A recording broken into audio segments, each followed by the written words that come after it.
Voilà, vous voyez, c'est magnifique parce que la liturgie de Marie, Mère de Dieu, ne nous fait pas, plus exactement, nous oblige à revenir, à reprendre le bon réflexe. Comme je vous l'ai dit tout à l'heure, se souhaiter une bonne année, c'est sympathique. Il n'y a pas de problème. Mais c'est très païen. En ces temps où nous avons besoin de retrouver, vous et moi, nos assises, le roc qui fait que nous sommes chrétiens dans ce monde, c'est non pas de souhaiter une bonne année à la manière païenne uniquement, mais de se dire qu'est-ce qui va faire que cette année sera bonne. Vous voyez ? Et ce n'est pas un blanc-seing, ce n'est pas un chèque en blanc. Cette année sera bonne, mais elle aura pour vous comme pour moi ses moments les plus joyeux et ses moments les plus tristes. La question, elle est, qu'est-ce qui va multiplier cette joie et qu'est-ce qui va faire que je vais tenir ferme dans l'épreuve ?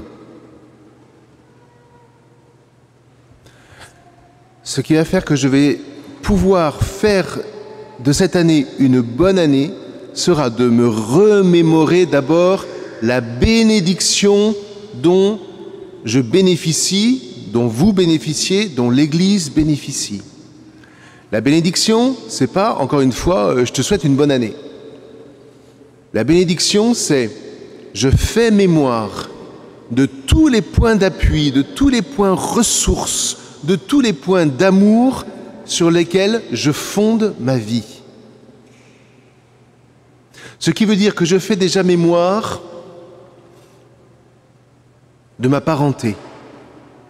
Je fais mémoire du peuple auquel j'appartiens. Je fais mémoire du baptême que j'ai reçu en Christ et qui fait que le Christ a déposé en moi sa lumière et que les ténèbres, si elles me menacent, ne pourront jamais faire disparaître cette lumière. Voilà ce dont je fais mémoire aujourd'hui.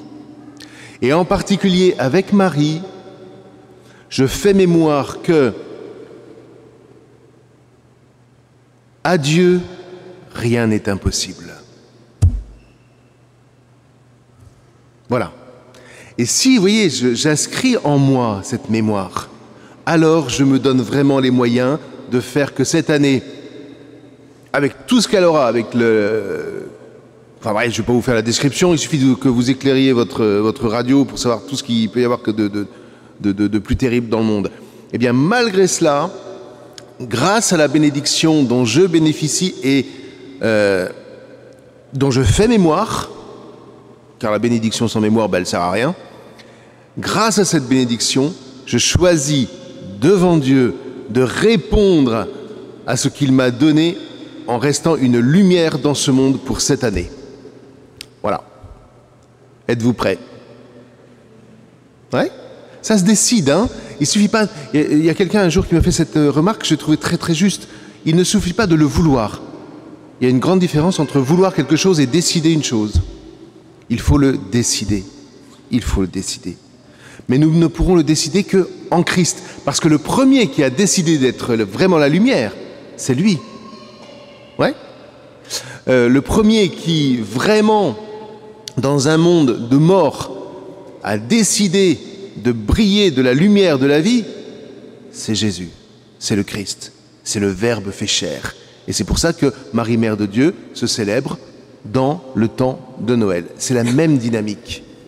Marie, elle, n'est pas cette mémoire, mais elle a porté la mémoire, comme pour nous dire, en tenant ma main,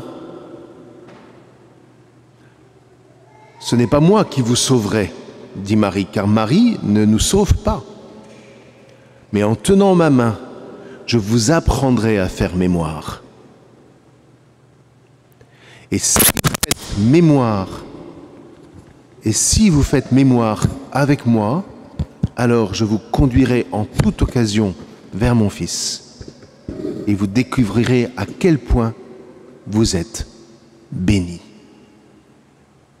Amen.